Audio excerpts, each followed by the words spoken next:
Yo guys, welcome back. Got another game analysis video today. So, this one was sent in with a message, of course. Hi Milae, I have another save if you want to look at. Something I'm always struggling with, a very aggressive neighbour. Well, yeah, I think we all struggle with those. And I did read it was with a spoiler, I read it before I looked anyway, so we might as well look at that. Norway was the neighbour. It's actually Denmark, but they're basically the same, right? Uh, After founding, I started building walls and units, but it didn't deter them from attacking around turn 110. Their UA made my city's locations less defensive than it could have been. The most exposed cities are protected by water. Trebuchets that can land and shoot immediately are tough. Also, it turned out that I was their only target.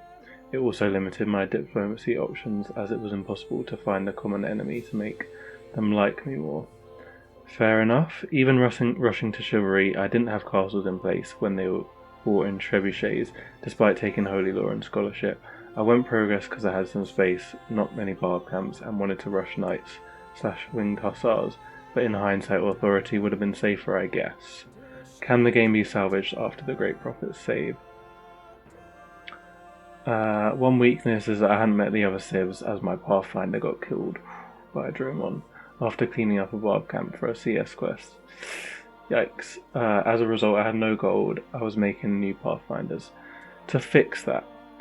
Okay, so we've got an aggressive neighbour situation here, and there's always stuff that could have been done, I'm sure, and it's obviously a lot easier in hindsight, but there's usually signs you can pick up along the way of like what you're supposed to be doing, I think. But yes, this is Poland. We played with them before, but we get one free social policy in classical era and every other era. That means every 2 eras after. So classical, Renaissance, modern, information. 2 additional free tenets when you adopt an ideology. Crazy. So you get 6 free policies throughout the game, basically an entire policy tree. And Poland is a really good civ, mostly just because of this. But Duckle Stable, you get 100 culture when completed, a free horse, and I think extra production and 15 experience for mounted melee units. Extra supply cap, internal trade routes are better, more bonuses on the pasture resources than a normal pasture as well, a normal stable as well. And it works with the winged hussars, which are unique lancers, which have heavy charge, so they do more damage, and if they do more damage than the unit they're attacking, then they do an extra 50% damage. It's a really good unique unit, a really good unique ability, and the building is alright, but it obviously synergizes with the unit. So I think it was top 2, maybe top 3. I think it was my second top civ in my tier list. I really do rate Poland. I think authority is generally the best strategy because it works well with the really good unique unit and the stable and everything, and the tenets when you get ideology work really well with autocracy as well. But this is honestly powerful enough that you can play a good tradition game or progress game as Poland and have a good time either way. Policies are super important. Yes. So, this was the start, and I have to say, it's a really nice start. Tea is such a good resource. 2 food, 2 production, just on the base tile, and then when you make a plantation on it, you get an extra +2 production. It's probably the best resource to have early. You could maybe argue coffee is similarly good. Maybe even dyes, with the +2 culture. Coffee +2 science early as well. But I think tea might be even better just because production right from the start helps you, build everything to get the other stuff you need. Yeah, super good resource. You've moved already, so I don't know exactly where you started. I'm going to assume it had to have been in one of these squares. I'm okay with moving on to this hill. You actually could settle on the wine as well. Like, if you settled on the wine, you'd still get 3 food, 1 production, 1 gold, even though you're not on the river. And the wine plantation is not a big thing to miss out on. 1 culture, 1 gold. So you could have done that as well. Yes. Settling on the river's okay. I mean, there's lake here as well, but you do want to be near these 2, I think. So I would say either one of these squares is fine. Yeah, this game is deity, my map, not difficulty mod though, so just normal deity, normal May 25th, beta, and we got ruins and events on as well, so we should take that into consideration. So you don't have to be super, you can be a little bit more greedy with your city placement. But yeah, either one of these I think is fine, either way. To be honest, for me, seeing this start, I actually wouldn't be thinking authority. I would be thinking tradition, probably. This, having the extra production early on is so useful for tradition. Can allow you to get some wonders and stuff. It's also a reasonable tech path, you know, to have to go calendar with tradition. You know, you don't really want to have to go calendar when you're authority, because you want to be down here ideally. You know, progress as well does make sense with trying to get the plantations online. I would say I just think progress isn't as good as tradition or authority in terms of there's not as much you can do with it. I think it works really well for the C starts, as I've said many times, and it would be reasonable for getting those plantations in line. I would lean towards tradition though, just because with the extra policy you get from classical, you can basically rush to one of these wonders and actually have like a really good chance of getting it, even on deity I would say, and that's obviously super useful. And getting through tradition policy tree quickly is kind of like the main goal of tradition. So yeah, but I guess progress is nice to give you the science to complement the fact that you kind of have bonus culture anyway, thanks to the free policies. That's what I would be thinking. Pantheons, you know, quite a few plantations about, so springtime is worth considering. I don't really like it generally. I just think it's not as good as, say, open sky. Like, even here, I would be tempted to go open sky instead, just because. So with open sky, say you built those 2 plantations, you'd get +1 culture, +1 faith, and then all of your other tiles would as well, no matter what they have. So farms, pastures, whatever's here, quarries, great person improvements, all +1 culture and 1 faith for every 2 tiles. So it would be between them, I suppose. And this start is good enough to get some wonders, I think, which again was why I was saying tradition, so you could always consider beauty with that. That would definitely be... those are the options, really, I would say. I don't think anything else. I guess ancestor worship is always worth thinking about, but if you have some nice land for another pantheon, probably better to go for that. So yeah, number of ways to go. I think, let's see which one you did. Okay, turn 83, religion, not bad. First religion as well, wow. Pretty decent. So went for springtime, went for progress as you said, 5 progress policies. Obviously with the free one, and nearly 6, so that feels pretty good to me. Yeah, you know, there are quite a few plantations about. There's even perfume over here. So, I mean, if any game is going to be good for springtime, it's this one. I still might think that open sky is better. You've got pastures, and like I said, every 2 tiles we'll be getting culture and faith. I guess you do get a bit of science from this, which you need more than culture. As Poland, I suppose. 4 cities are up. I don't quite have the monopoly on the tea yet. But one more thing. It's 10% culture, so it probably wouldn't do anything right now anyway. It's a really nice monopoly though for later on. Tea is just awesome, man. Okay, so let's start evaluating this neighbour situation. So it is Denmark. Now, Denmark is a pretty unique neighbour.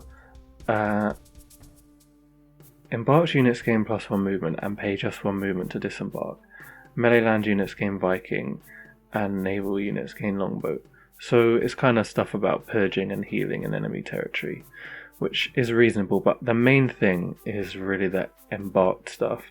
Extra movement while embarked, and yeah, just 1 movement to disembark. So you get to start in water. If a unit was here, it would probably have 4 movement because it's +1 movement when embarked, and you'd be able to go 1, 2, 3, 4, just like walk onto land as if it's just, you don't lose all your movement points like you normally do. So that makes them quite annoying to have to deal with.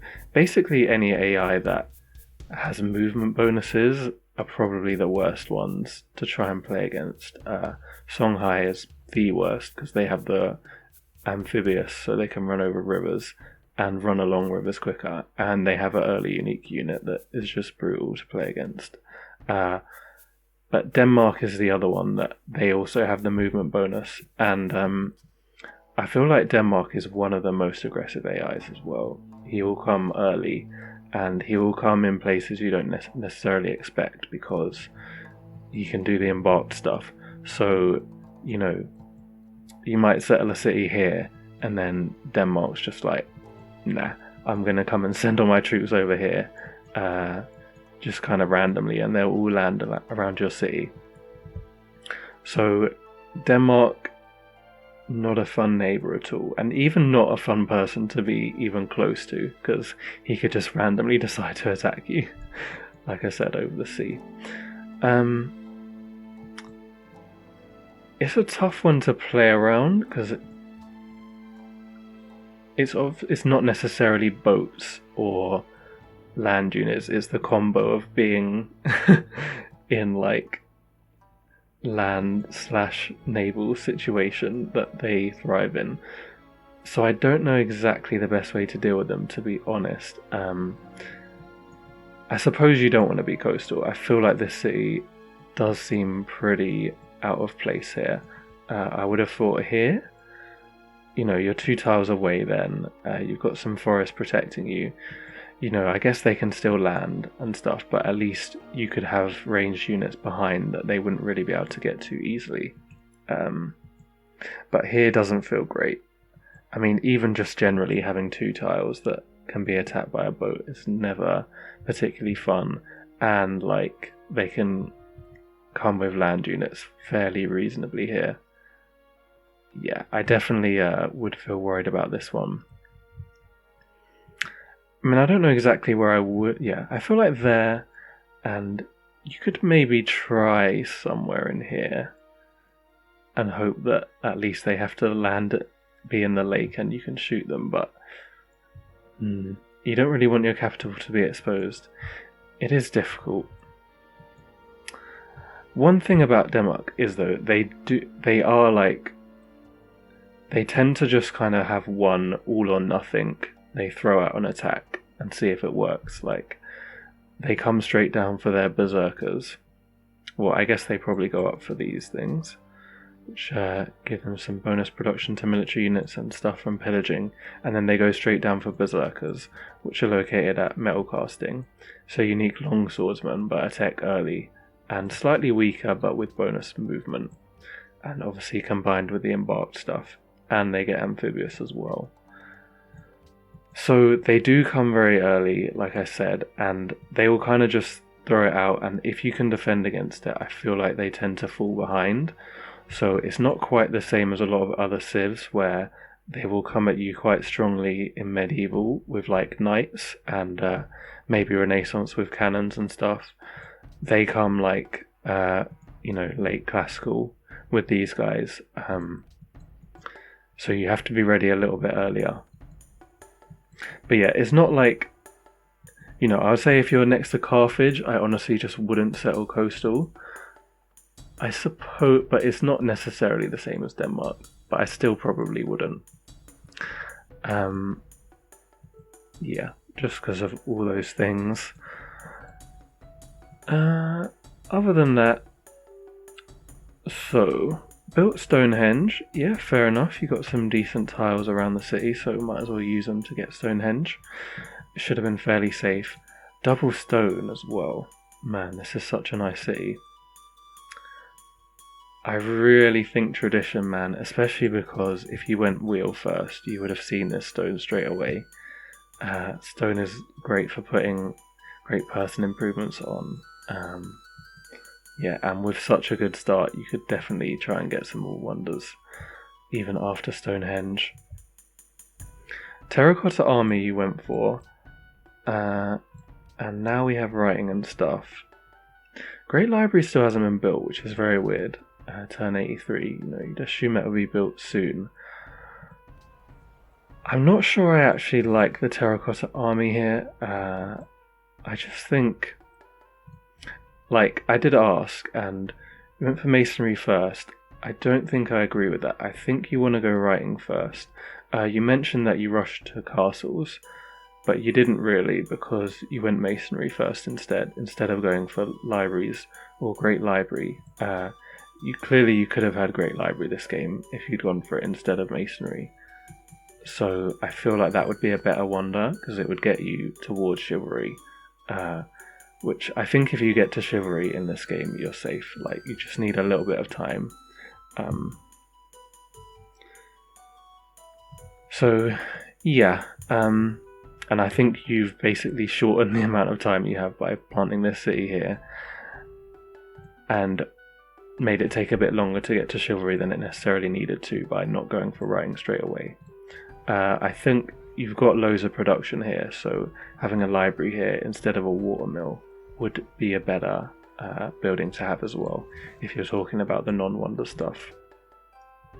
And obviously you wanted to go calendar first anyway, so I feel like you would have been pretty much here, right? You need pottery, trapping, wheel, calendar, and then writing.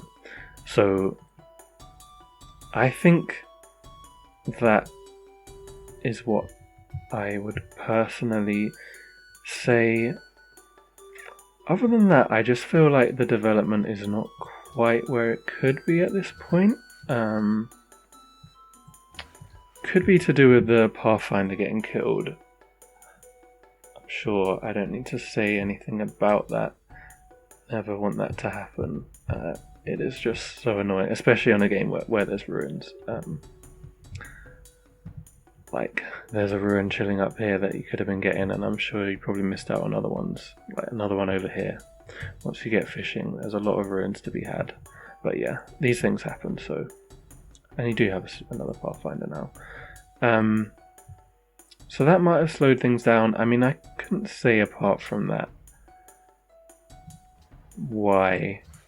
I just feel like First City should have come out turn 35, 40 after the Stonehenge. This city's been alive for 43 turns, and it's got 3 buildings. No herbalist, even though that's kind of like a better shrine. So, some little stuff in there. Even the capital's not massive. And I feel like, so the Terracotta army gives you the plus 10 culture when you destroy an enemy unit, which is nice. It's not as good as it used to be, so I wouldn't say it's worth going for every game like it used to be. It used to be 15. And I actually don't think you really need the supply limit. I feel like you only need the supply limit in one city challenges, or maybe a tradition game where you have very few cities. I feel like, you're probably going to have 5 or 6 cities this game. If you just have walls and barracks, that's enough to have enough units that you need. Assuming you're not going for conquest stuff for quite a long time anyway, I don't think you need more units than normal supply cap gives. Normally you can get up to like 15 or something with a normal supply cap without necessarily needing terracotta army. Worker construction rate is nice. But I do believe Great Library would have been quicker. It is weird that it's so late though. I don't know, maybe you just thought it's pointless going for it because it normally goes so early. And Terracotta Army is more consistent, but like I said, I think even just the library would have been better than the watermills and stuff.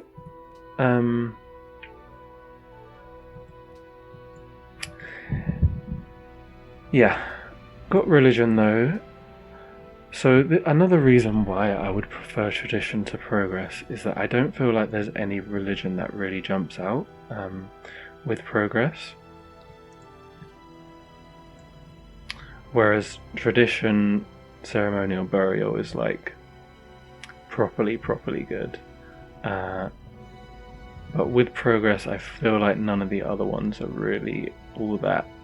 You probably don't want this. I imagine you want to be conquering later on with winged hussars, but it would be a long time to basically not have a founder belief because we won't be conquering for quite a while. So, all these other ones are reasonable. Transcendent Thoughts, Theocratic Rule, Holy Law, Apostolic. They're all kind of similar. Apostolic has some synergy with their progress, but none of them are like that good. And probably you don't want to go statecraft for this one, which is the other one that like can be really good. Like Way of Noble Truths, Hero Worship, and Ceremonial Burial are like the 3 founder beliefs that can be really powerful, and none of them really work with progress. So progress religions are not as good as traditional authority religions. Some options here. Usually you want to go for a building with progress.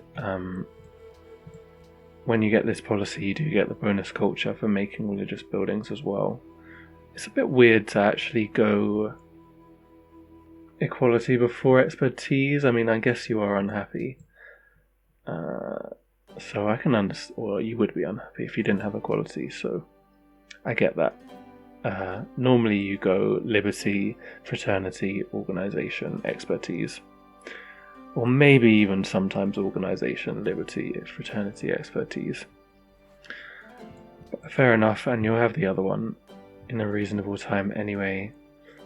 So yeah, and since with all the things I've been saying about Denmark being super aggressive, I really would be strongly considering orders. They grant additional hit points and combat strength to the city, as well as the experience and morale promotion, which are both really nice, and the faith for killing units. Obviously you want to be killing units anyway since you've got Terracotta Army, but the main reason is actually for the defense. It doesn't sound like much. It is... where are buildings at? +3 defense, +50 hit points, but 3 defense is actually very significant. Before castles you'll usually have combat strengths around the 15 to 20 mark, so +3 is like, it's a pretty big difference, and it can make the difference between a melee unit being able to actually attack your city and survive, and it taking a lot of damage when it does it. And even they're still useful right through medieval era. Like a castle you'll have 30-ish, so plus an extra 3, it definitely helps, man. So it's kind of the reason I always end up going orders. Obviously they're amazing for offense because you want the experience and the promotion and the faith for killing units, and then they're even useful on defense as well. So yeah, it's just really good in these situations where you kind of know you're going to get surprise attacked and you might not necessarily be ready for it, but you can quickly bust out a missionary and an order there, and it will buy you a couple of turns to get walls and cities and stuff all set up.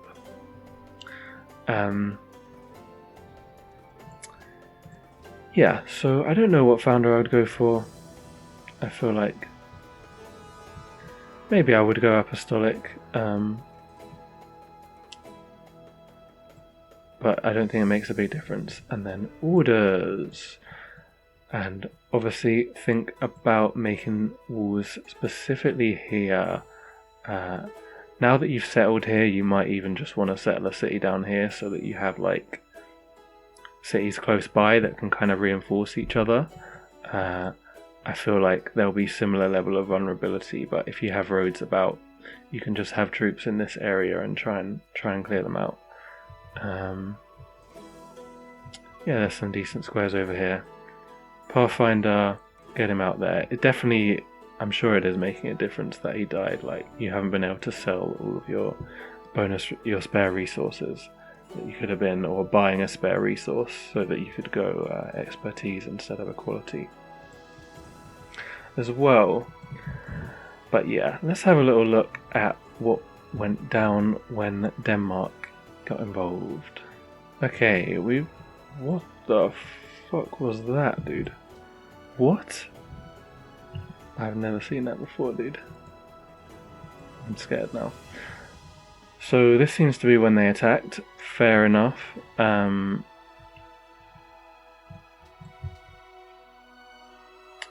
So went for holy law and scholarship. I'm not a big fan of holy law. A lot of other people are though, so I won't really question it. I guess it kind of makes sense with Poland, and the bonus science will be useful for getting, like we said, getting to chivalry is a big deal, as you also pointed out. Scholarship I feel like is a bit much. Like I said, I think you want a building, and I do think orders was the one, but if you wanted to go for like mosques or synagogues or something instead, I could understand that as well. I suppose scholarship technically gives you more science because you get to get it earlier. Like, you don't have to save up faith to get a missionary and then build the mosque or whatever. You just get the science straight away. But I much prefer buildings generally, because you won't have to worry about keeping your cities like high followers. Denmark has a religion as well, so there's going to be pressure and stuff. Yeah. But it is what it is. And they are attacking here. So this is when this embark stuff becomes really annoying, because so normally you'd be like, oh, this is cool. I'll just run here, shoot him. He won't be able to attack me. It's all good. But he can actually go into the water and then attack. And this guy has amphibious as well, which actually I think he chose, so fair play to him. So he could even get over this river. So like, you'd have to come back here. I think even then the horse could technically get to you by going like water, land, land, land. Super annoying to play against. And so they're actually over here, which means this is probably going to be the main place in which you get attacked by troops and boats. Eve as an ally though is reasonable. We're at the next policy, or getting to it, which is decent. We're still happy. No libraries built still. Don't know about that. Don't think this is necessary yet. But you got good production, so you can definitely get some units out. Philosophy, yeah, I don't have that anyway. So it probably doesn't matter which one of these techs you went for first on the way to chivalry. I don't think having swordsman is the way to go. I think, like, when you know you're going to be defending, you just want as many ranged units as possible. Like, even so, ranged units to kill off land units. So combos are decent strength. You know, I know it's annoying with fighting against swordsmen and stuff because they're more combat strength and they have cover, but they do okay, and they will kill like horsemen and stuff, and they're okay against boats as well. And they're decent for putting in the city. Like, they do have 11 strength, so you can put them in the city, and it's not like they're a weak unit. You know, you could put your swordsman in the city for maximum combat strength of the city. Like, this one's got 19 because it's got the swordsman in.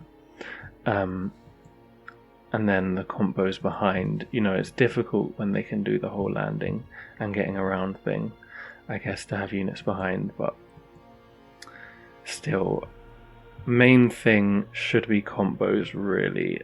I think cranking them out is the way to go. And obviously going over and dealing with this camp is probably going to bite you in the arse a bit because your troops aren't ready. I wouldn't bring a horseman over here. You could just buy this square to get rid of this camp if it's bothering you, and eventually the city will be able to kill the unit if it keeps attacking. Like, I don't tend to worry that much about getting the barbarians looting my city unless it's the capital. I think they get way more yields for looting the capital than they do any other city. So yeah, I wouldn't get too hung up on worrying about one of your new cities getting hit by a barb. Though I guess you need to defend the settler anyway. Wow, there is so much iron about. You've hit the jackpot here, man. No wonder Denmark wants to get involved with you. Met the other dudes though, so been able to sell stuff, which is rather useful. You know, this doesn't feel like this feels a bit like a bribed war or something. Like, they're not really ready for it. I feel like usually they just show up with loads of units, but they've just attacked. I don't know who would have bribed them in. It doesn't really make sense for anyone else to have done that. It doesn't feel terrible. Like, this city is obviously not gonna... They're not gonna be able to attack this city yet. They're gonna have to... You know, there'll be a couple of turns to get there. You can build a combo in 2 turns. Another thing I actually found out recently, right, is that if you want to defend against boats, the actual best units to have are catapults. So they have pretty good range combat strength. Obviously 13 is higher than 11 anyway. But so they have this, which is minus 33 damage to land units. But they actually don't have any penalty against naval units, which combos, they obviously don't have a penalty to land units, but they do have a penalty to naval units. So you want catapults to kill their boats, and then combos to kill their land units. Embarked units count as land units, so I guess that's mostly what you can expect to be attacked by. Probably land units, embarked, and boats. So I would want a mixture of the two. Mostly combos and then a catapult or 2. And I think you could just start cranking them out. I don't even think the barracks is particularly necessary. Like, it's more imperative that you just get them out. 17 supply cap, so you can have plenty of them.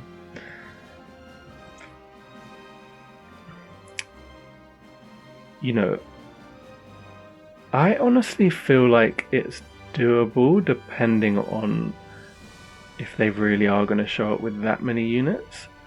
But obviously you won't be doing much else for a while other than just building combos and trying to get to chivalry, which you're not too far away from.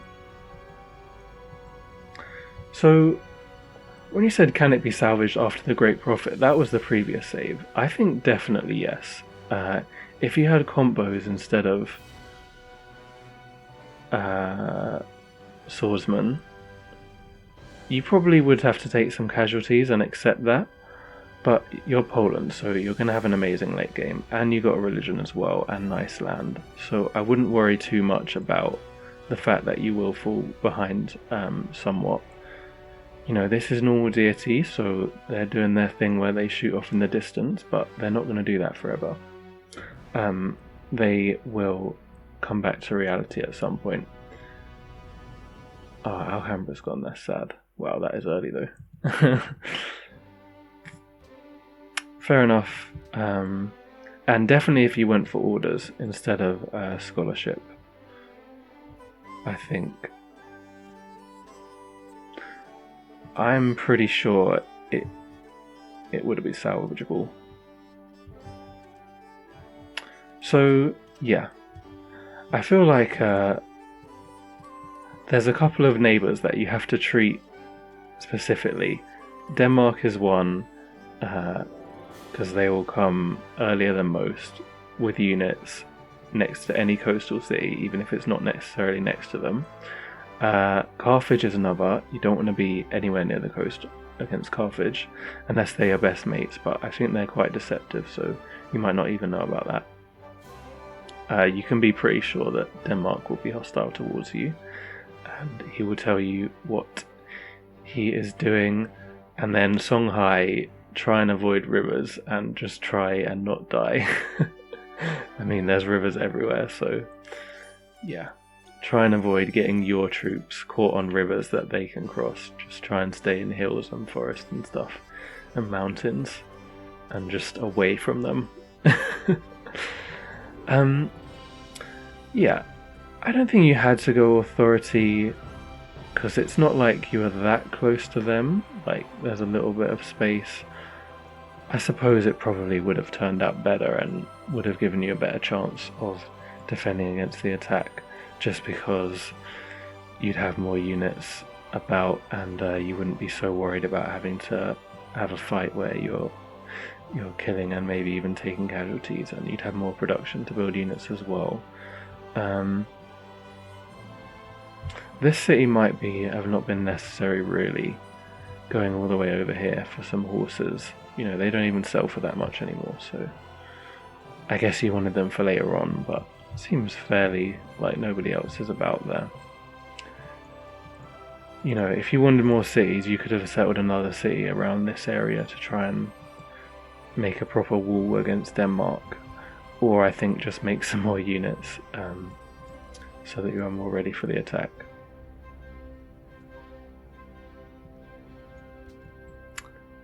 Some build order stuff seems a bit off, not having the herbalist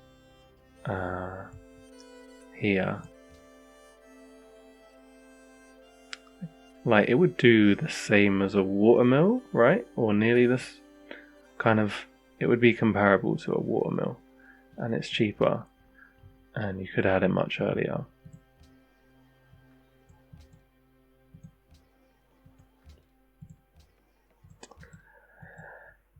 But yeah, I would say I still think tradition actually is the way. I think you could have had a crazy start, especially if you went for Great Library, and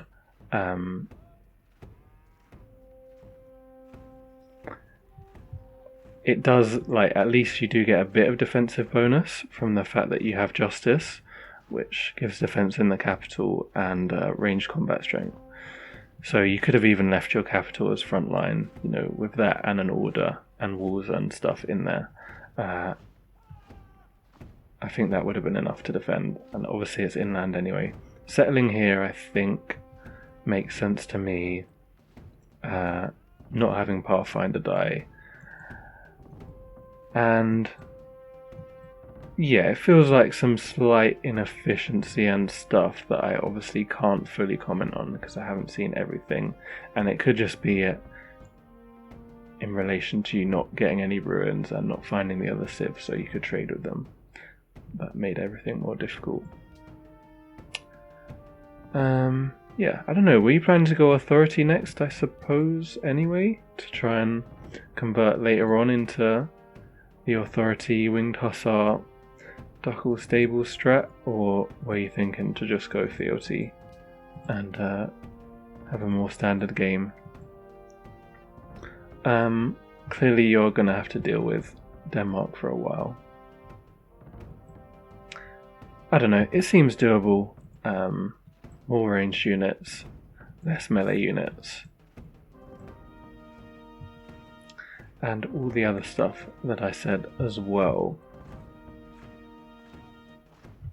So yeah, that would be my thoughts on this game. Yeah, cheers for sending it in again. It's you know, it's always a valuable lesson when you get beaten by, like I said, Denmark or Carthage or something, and then next time stay away from that coastline. And I mean, it is always city placement, isn't it? So I guess the things to think about when you're doing city placement is, you know, where's your enemy? So clearly here, you know, earlier we saw these cities here. They were definitely in this direction somewhere, either down here or up here. What kind of troops would they bring? So boats, unique units, stuff like that, and then that dictates, you know, are you willing to have any coastal squares, or just one coastal square, or none at all?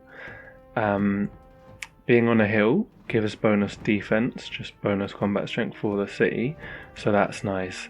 And having squares behind the city that you can actually put ranged units in and attack over from is also very good. So that's kind of why I like this spot. Like, you want places that you can safely put your units that they can shoot at any enemy units that would be, you know, around the city. So if the city was here, I feel like you could have units around here, and they would stop this city from ever really getting like surrounded. And then yeah, apart from that, it's just like being prepared for when the attack comes. So having the walls up, having bowmen ready, and having orders if you need that extra bit of defense. But like, you'd be surprised how often you can get like a city killed, but then if you went back and replayed and had like some troops ready so that you could start shooting as soon as they attacked, that you'd actually be able to defend against it. Because it's like, if you're a bit late and they start building up troops, then it's really difficult to get rid of them, because they're already ready to kill your ranged units as well, because they're already there. But like, if you start killing them straight away, it's surprising how much you can achieve.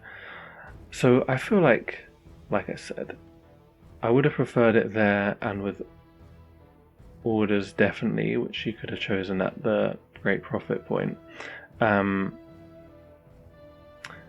I even still think you potentially could do this, mainly because you have a really high production capital, so you could literally just pump out bowman after bowman. But I think you would end up taking quite a few casualties here, because there's not really a safe spot for you to put your units, especially with their annoying embark stuff. You might be able to have one here, you know, that they couldn't attack. Here probably it could get attacked. Maybe you could have some, if you had a couple here, it could be enough maybe.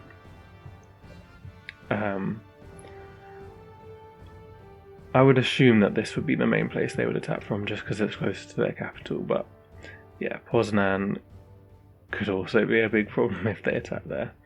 So yeah, man, I mean, hindsight does make this stuff much easier, but hopefully next time people come up against Denmark, they can remember that this is pretty much always how it's going to be. Like, I feel like if Denmark is your neighbour, you might as well just literally just have in your head that it's 100% that they're going to attack at somewhere around here, maybe even a bit earlier than this.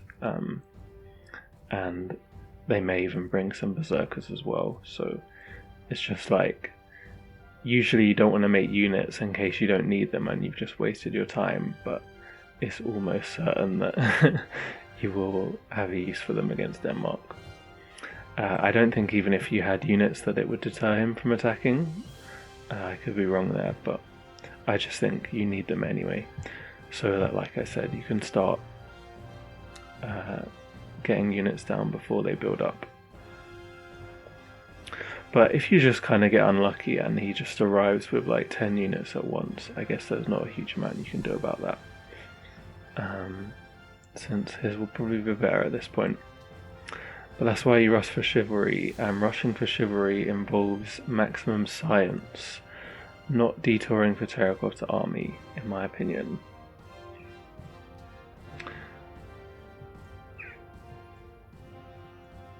Alright, that's pretty much all I've got to say. Once again, thanks for sending it in. Hope this was some useful stuff for you and everybody else. And yeah, make sure you guys send me your games if you would like some help or analysis or anything. And subscribe if you enjoy these videos or any of my other videos. And I'll see you all soon. Psych! Actually, we are gonna have a bit more because I did decide to play this game myself. As I was saying, I did think tradition was the best, and obviously this isn't really fair because I had hindsight, and I had some pretty insane luck on the ruins as well. So it's not really like a fair comparison, but I thought it was worth showing just because of how crazy it ended up being. So yeah, I went for Stonehenge as well, clearly with the bonus production around the capital. It's a plausible thing to get. Money ruin straight away, which is a decent one. I didn't buy the monument. I thought I'd rather have a worker with the money, since definitely want to make sure get those plantations done as quickly as possible. And the border growth ruin, pretty much always the best ruin to get at the start. We get to grow our borders out so we can work more T tiles. Yeah, got the map ruin to help find Denmark straight away as well, and the upgrade to a scout, and we got pottery from another one. Okay, more money. Yeah, I wasn't sure whether to buy the worker yet since we didn't have a calendar, but there was a farm down there, so I think I went for it in the end. Possible to build that farm. Started on Stonehenge. The culture artifacts actually was slightly annoying because I wasn't really ready. You know, there wasn't really any way for me to get the city to pop 3 before we would get to tradition. And you do want to have, you know, you want to reach the next pop before you get tradition because you get the 2 free pops. So yeah, but oh well, not really something to be cried about. Actually got fishing as well, so a scout, pottery, fishing, all just from ruins. And obviously once you have fishing, that allows you to go and get more. Tradition, so up to 4 pop. Pretty decent timing on the Stonehenge, 25 right now.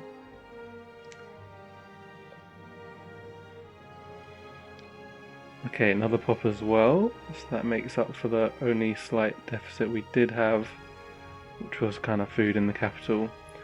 Like, you don't actually get that much food from the tea tiles compared to most others.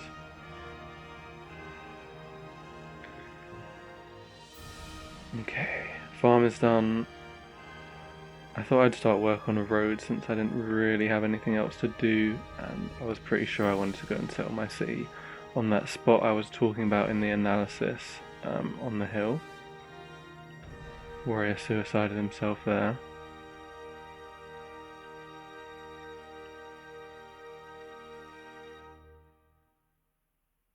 So yeah, turn 25 Stonehenge. Now, I did mention all the Pantheons I was thinking of, and Beauty was the one I wanted to try. I felt like there was just so much production, and obviously when you have Stonehenge plus Beauty, you get a really good start to the Faith generation, and I felt like we had a decent chance of building more wonders. The extra policy you get from being Poland when you enter classical allows you to get some of those classical ones a bit easier, and you know, it's generally possible to get Temple of Artemis or something like that if you rush them. I didn't see what that ruin was, but oh well.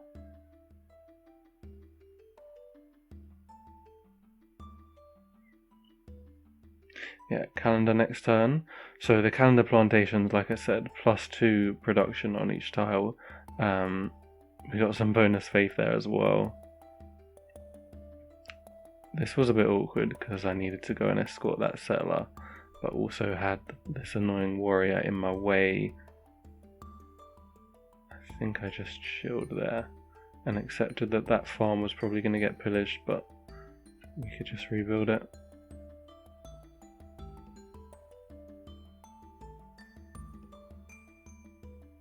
And yeah, started on Temple of Artemis. Do you know what? I actually went for the culture policy because that's pretty much what you always do as tradition, but I actually think it would have been better to go for the engineer one.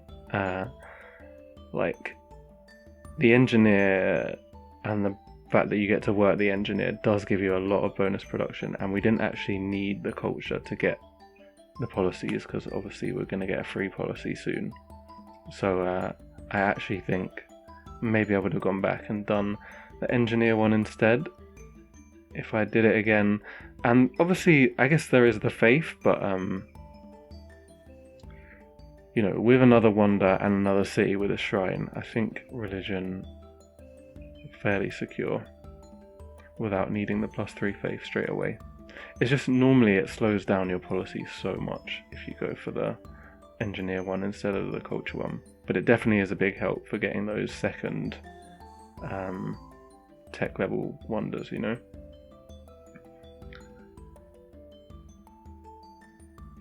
As you can see, even with like a pretty good capital, it's not a particularly quick Temple of Artemis.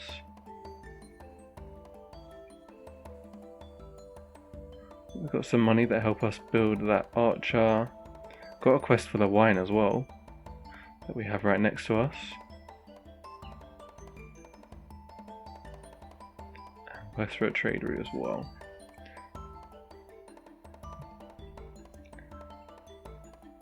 Definitely felt like I wanted more workers. And we already started finding the other people as well. I mean, like I said, the ruins were just quite ridiculous. You can't really expect this to happen every game. I was going a bit mental while playing it. I think I really wanted a worker, so I doubt I did buy that.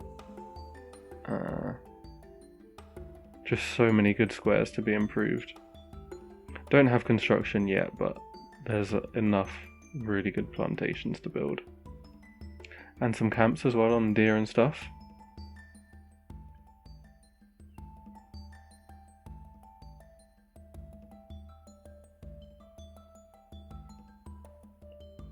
So yeah, turn 50 on a Temple of Artemis. I guess it goes down to 49 there. Actually not particularly safe. I don't know if you saw, but Statue of Zeus went on like turn 30 or something stupid. But clearly that's just what they prioritize more. I was getting a bit worried that somebody would get it with an era bonus. So I think it would have been a lot more comfortable if I had the engineer first instead. But we did still get it. Real nice. So it gives the bonus food in all cities, 2 reduction to urbanization in the capital, and 25% production towards ranged units, which, as I was mentioning, the best units for defense are generally just the ranged units, so it feels like we'd want quite a few of them. Yeah, I didn't know whether to go granary, go for another settler, or what to build there really. Yeah, I went for the granary in the end. Like, obviously you don't want to slow down your cities too much, but you also don't really want to rinse your capital by repeatedly pumping settlers out of it. Especially when I really wanted to try and build the Great Library.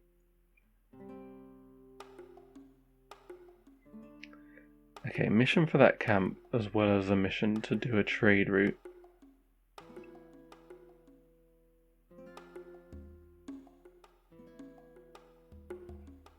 Yeah, trying to help that city get developed. Oh yeah, we also got the free herbalist, so, you know, it is good to do the wonders that give you free stuff that you would have built anyway. I mean, obviously, could have had a nice mausoleum here as well, but I really felt like going for Great Library would be the best way to go. Like, it's the best wonder to get if you can. Generally, and needed the.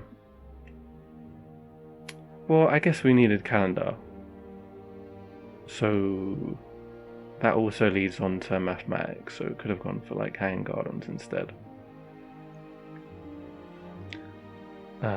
But yeah, if we had gone for construction instead of calendar, then we wouldn't be able to build these lovely plantations that also allow us to sell tea. I sent my units over straight away to here, which ended up being a mistake, I think. Like, I should have waited until I was actually ready to kill the camp, because I kind of knew it was going to be a spearman at this point. I'd seen other camps with spearmen in. Better to just make sure everything is actually defended. But yeah, start building the Great Library on turn 56. You never can be sure on deity, but it's a pretty good timing.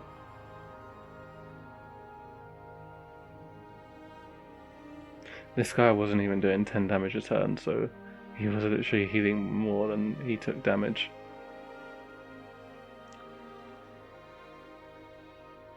And we're still getting ruined.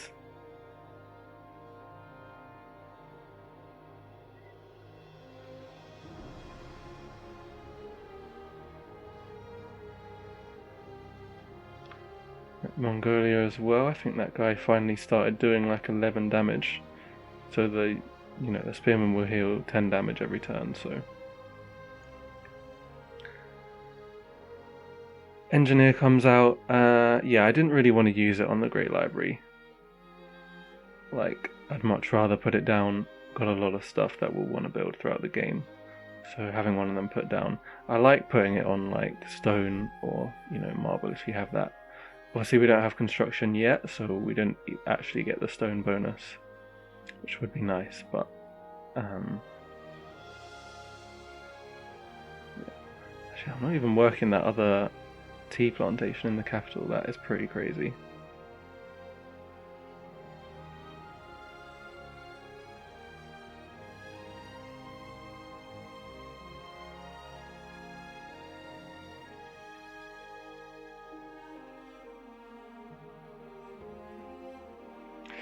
Yeah, I needed to do the trade route to Laventa at the same time as I killed the camp in order to actually get the alliance, because they were both like 30 influence quests, and this is why I needed my units back here really, and it was quite dumb to send them over there.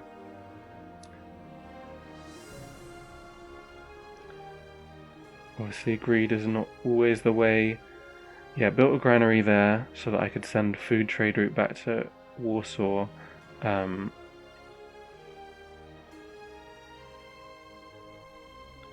And started work on a settler. Yeah, I felt like going for science probably better than going for culture, especially once the golden age was over.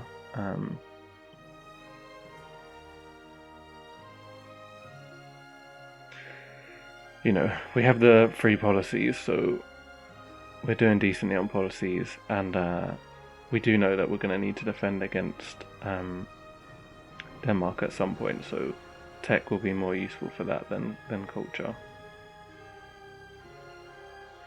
Okay. Yeah, free tech as well. Got drama and poetry. That's why I went sailing, so that I could get it first. I really do like Parthenon. If you can do tradition stuff, and like getting the Great Library into Parthenon has got to be the most powerful, like, thing possible with tradition. I think definitely feels that way. You know, it's probably like the most generally powerful strategy in the game to go tradition. If you can get Great Library into Parthenon, into University of Sancor, and a religion, I think you're kind of like guaranteed a decent game. Probably at that point you'll have to invest in some units to make sure you don't die. But yeah, we can build the archers pretty quickly here, so made a couple of them, and we are only on turn 67, so it's not majorly urgent that we start building the Parthenon now. But obviously lost some production there from having our stuff pillaged that we now have to repair. Religion, I went for ceremonial burial. I do love that one with tradition and veneration as well. I felt like ceremonial burial gives you loads of faith, so having veneration with that makes a lot of sense to me.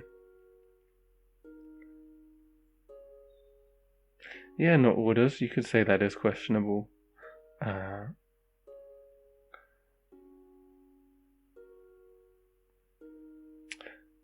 Just hoping we have enough time before Denmark attacks to get some powerful stuff and then make a load of units. Yeah, we're going full science, building Parthenon as well. We've got 3 archers already, and 4 turns until mathematics. We've actually got 4 archers.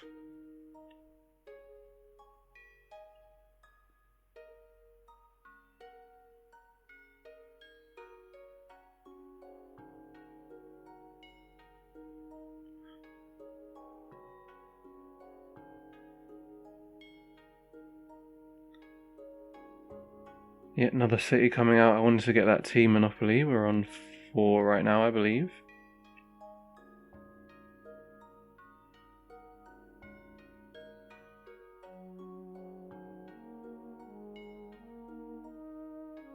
Luckily there was a marsh there actually. It definitely made it more difficult for that skirmisher to get about.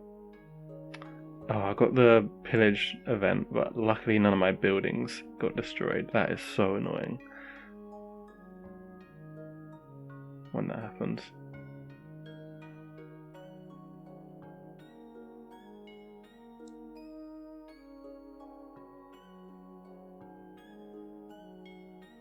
More pop still. It went to Krakow, unfortunately.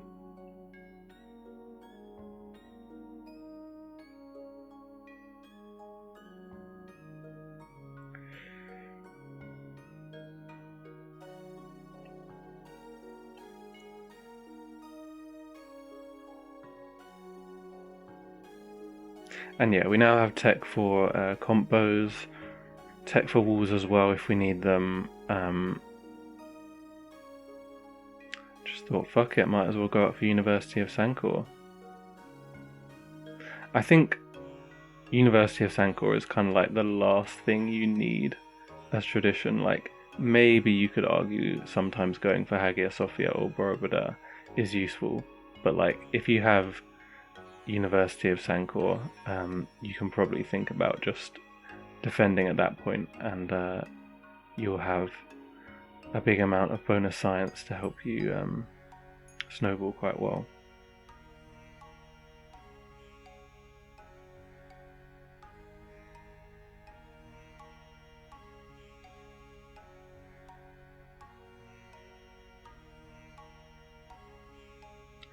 Two more ruins. Another pop here as well, I believe.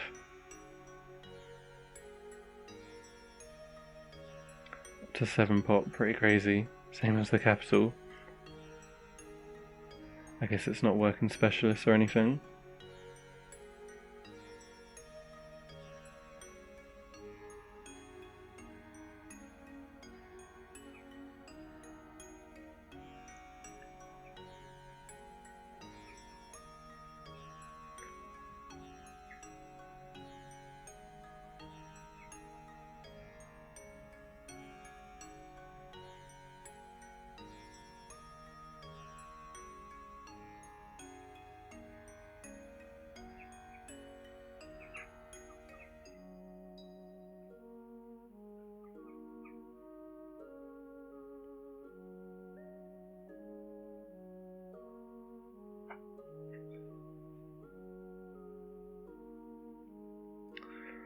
Parthenon on turn 80, and it's basically like plus 10 or maybe even more culture per turn, because you get the theming bonus, and if you're tradition you'll have already had a great artist probably, so you have the 2 great works of art to fill it up.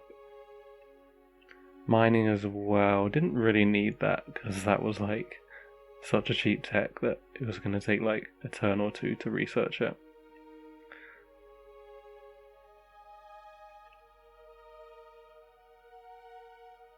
But yeah, time to start spreading that religion about.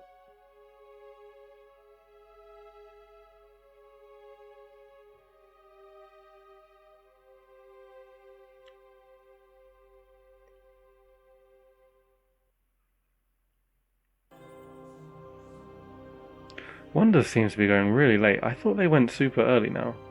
Or was that the new patch, maybe? And this was on the May 28th.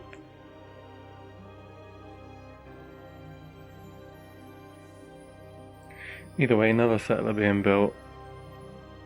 Didn't really know what to build here. Do you know what? I sometimes wonder if, as tradition, you're actually best off getting a council first in your outer cities. You know, if there's nothing you can build to help with production, is probably the first priority.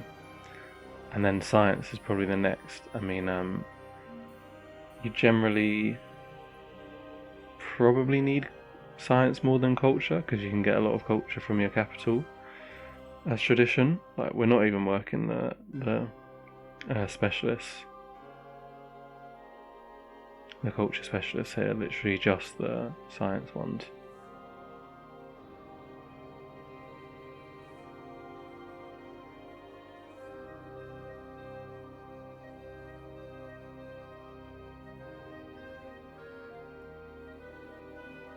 Thought I'd try and give Denmark my religion. It doesn't have orders or anything, so giving them veneration, it's not really a big deal. I sometimes am hesitant to give people religions with orders, is usually the thing, just because it makes it harder to conquer them and they make better troops and stuff. I mean, I doubt it would ever keep them from being hostile, but it's plausible. Yeah, got a free scout here, right? Even more ruins that still haven't been taken down there somehow.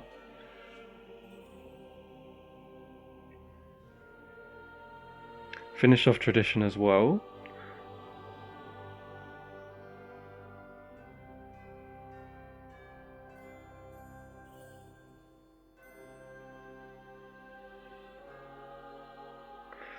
And this is pretty much coming to the end of it, but yeah. Thought I'd bring that guy back and got an upgrade on the other scout into an explorer. I don't know. I mean, when you get that many ruins, I guess some of them are bound to be good, but yeah, I kind of realised I'd already gone past the time. It was just such a crazy game. So, you know, like I said, that wasn't really fair because a lot of luck and hindsight as well, but that was in the, you know, that was in the start to do something like that because the land there was just so good. And once you're at this point, I feel like,